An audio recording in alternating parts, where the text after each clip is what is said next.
Because it's one thing having the skill set and the achievements and the accomplishments, but it's another thing to actually map it to the criterias in a way that works and is acceptable to USCI. So that understanding that legal jurisprudence is probably the best learning and guidance I got from this program. I was maybe 3 on 10 when I joined the program in terms of having confidence in being eligible for EB1. What this program gave me was it took me to maybe close to 8 or 9 of 10. One, approachable, very approachable.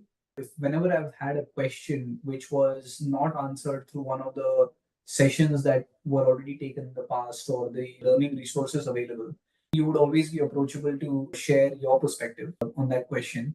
If I wouldn't have had that conversation with you, I don't know whether I would have actually pursued that path or not.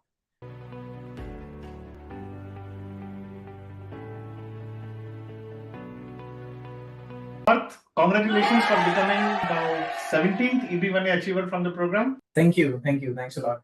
You did it. Just for the benefit of everybody who is watching this, could you introduce yourself, Parth? Yeah, I'm Parth. I am in the field of finance and financial planning and analysis, and I've been working in the technology industry for more than a decade. Wonderful. So when did you join the Next Week program? I joined the Next Week program in April of 2023, so about a year back.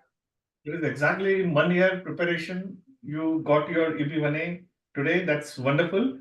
Now, what made you decide to join the program? I know you met Director of Admissions, Megan, and that you joined instantly. So what made you join the program in the sense that what stood out according to you? I was exploring the different options around permanent immigration in the US, and I knew that I wanted to pursue the path of EB1 because I felt like I have a few ingredients necessary to start on that journey, but definitely was looking for some sort of expertise or guidance, so as to speak, to guide me on how to walk on this path or how should I about this path. So that's where I came across the Next League program. It was based on the Twitter post that you had put out. And that's when I reached out. Oh, wonderful. And how different do you see this program compared to other possibilities or options that you might be considering at that point of time? I honestly did not look for any other options because I emailed you first.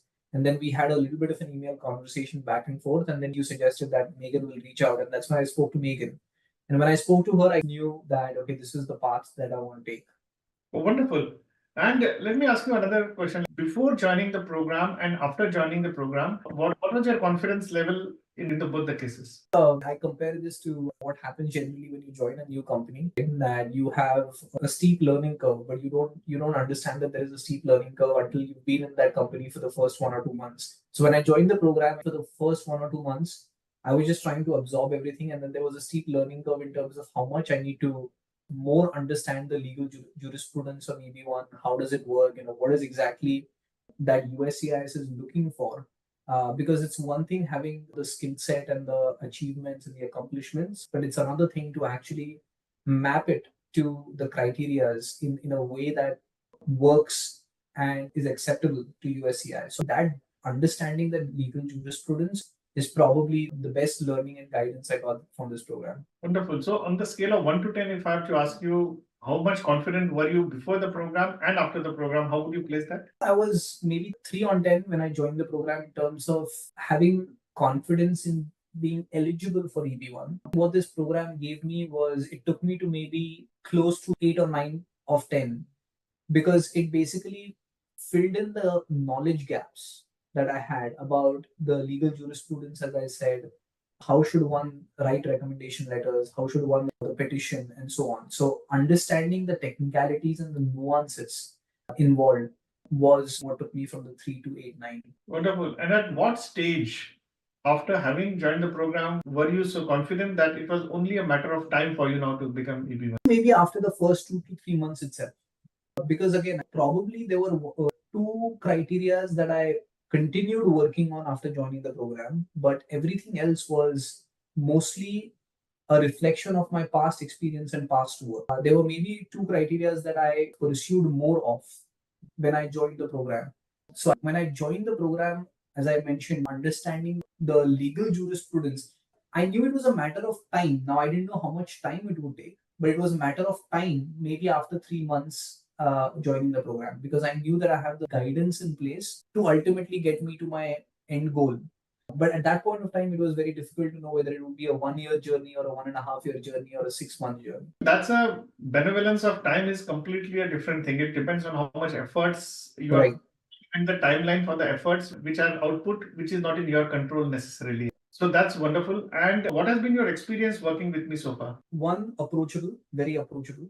If whenever I've had a question which was not answered through one of the sessions that were already taken in the past or the learning resources available, you would always be approachable to share your perspective on that question.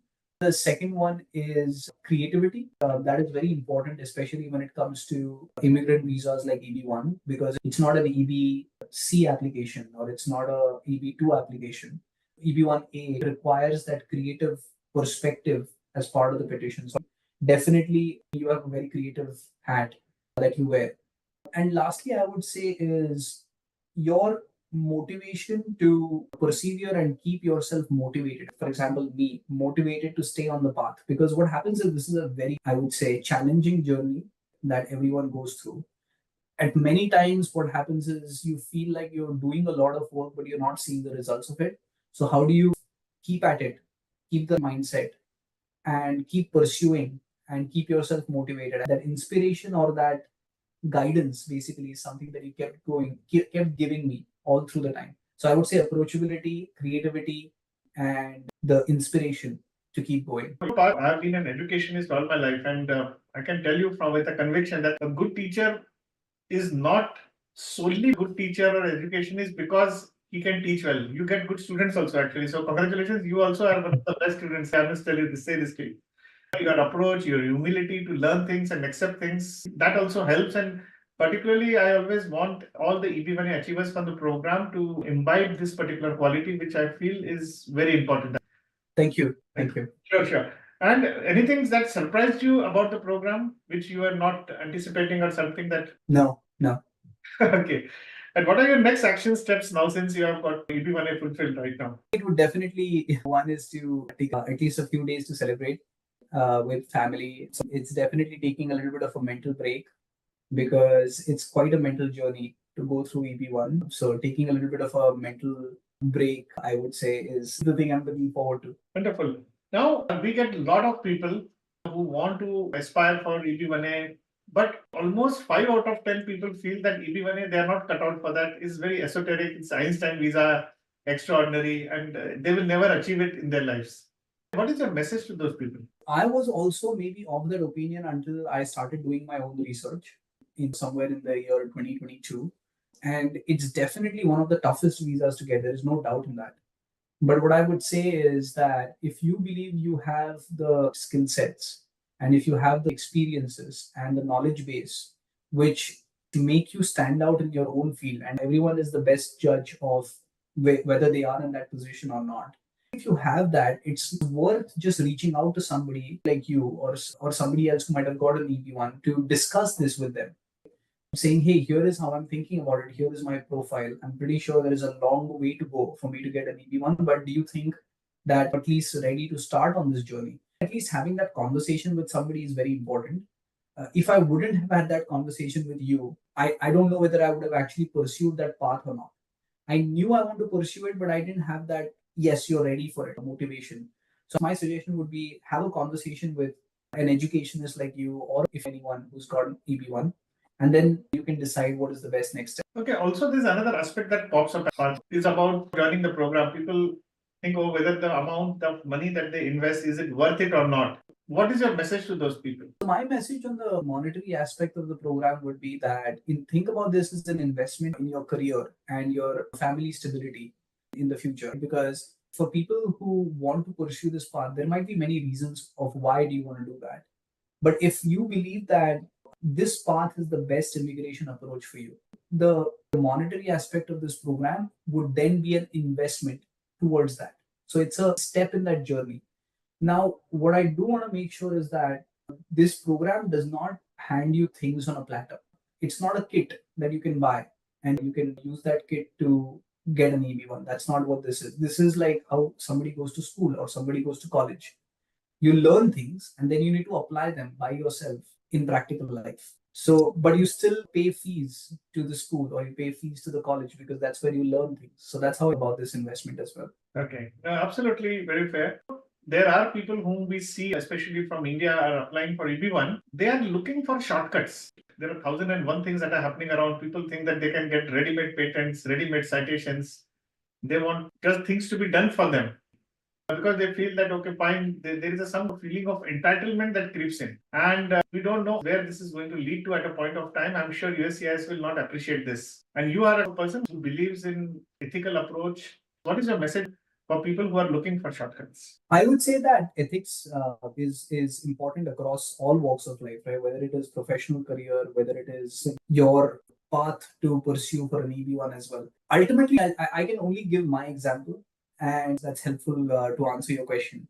When I was working on my petition or when I was working on covering the gaps on my profile, the one thing which I was very clear about is there is not going to be a single thing in there which is a shortcut per se or which is not authentic. Even if it means that I have maybe one less criteria to apply for, that's okay for me. But if I believe that I have the merit and I do believe in myself that I have the merit for applying for EB1, then my petition should stand on my merit.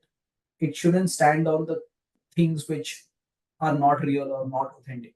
And I carry that belief in my professional life as well.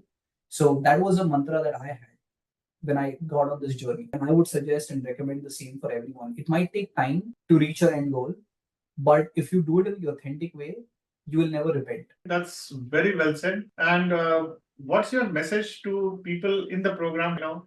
Like they see tons of material, they see, oh, it's a labyrinth and abyss of lot of stuff around happening around. So what is your message to them? I would say it's not a sprint, it's a marathon. And in marathon, you need to have patience and you need to have perseverance. So take one step at a time. There will be days when you will probably not get any time to work on anything related to EB1. There might be days when you get a bit more time. It's not a race, as I said. Everyone takes their own time. Not everything is in your control as well. There are a few things that are in your control which you should give your 100%, and there are a few things which it's just a function of the environment and the nature. So having a good mental mindset and a positive mindset and hard work are the two things that I would say is something that at least what I felt was very useful. And there's one question I forgot to ask you. Let us say if your petition contained, say, 100 things out of all the things that you have decided, what proportion of it, apart from your, of course, critical role, you have a wonderful job and your salary that you're drawing that to fulfill the criteria in that terms, what proportion of things that you did before joining the program and after joining the program in the last 1 year before applying? Out of the 7 criterias that I applied for, 3 criterias I had completely buttoned up before joining the program itself. 4 criterias were after joining the. So if about it as a percent, it's more than 65% that I got after joining the program.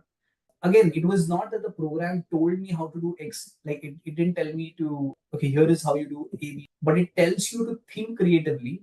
It provides you learning resources to identify those opportunities. And then it also helps you understand how to pursue those opportunities. So that's what the 65% was after joining the program. Wonderful, wonderful. So congratulations, Parth, once again. Thank you. Fulfilled your American dream.